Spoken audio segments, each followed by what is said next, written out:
Averaged over 20-some points and led the conference in scoring. I think one of the best players that K-State's ever had, particularly out of junior college. The first year, junior college transfer is kind of rough, but that second year he blossomed into an All-American, really. Willie was the friendliest guy in the world and was a great basketball player. He took the 1964 team on his shoulders and took them all the way to the NCAA Final Four.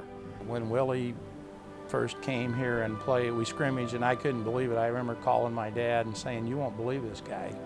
I've never seen a guy this good." Played with, he'd make hook shots and, jump shots, left, all kinds of shots. I would almost say that he might have been a taller version of a Mike Evans in terms of athletic talent. Might have been Mike Jordan before Michael Jordan even. Long slasher, could get to the goal, but could shoot and rebound and defend and do all of those things. One of the stories that I think is kind of unique in that when junior college players came to play in the triangle offense, it was so complex that it was very difficult to learn. So Willie was having a heck of a time, All-American in junior college, and when to step, weak side pinch, or he didn't, just couldn't follow all that. So Tex, being the good coach that he is, he put in a new play in the offense. And he called it a penetrating dribble for Willie. So we all looked at penetrating. Yeah, it's called pass the ball to Willie. Everybody get the heck out of the way. And he penetrates in the middle and shoots. Willie was one of these guys that always had a smile on his face. And he was very popular, not only with his teammates, but with the student body.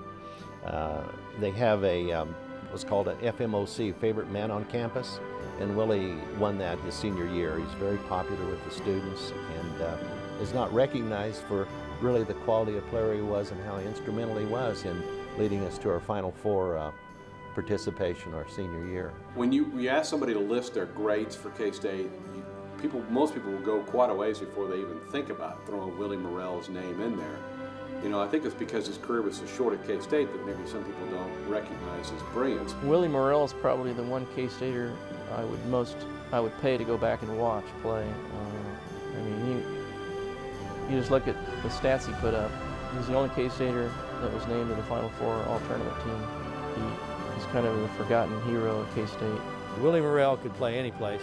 I was always amazed that he didn't play a long time in the NBA, although he did play in the ABA and played professional basketball for years. But he was a great shooter. He was a great rebounder, which no one ever gave him credit for doing from that standpoint. But to me, he's in the top 10 of all K-State basketball players as far as I'm concerned.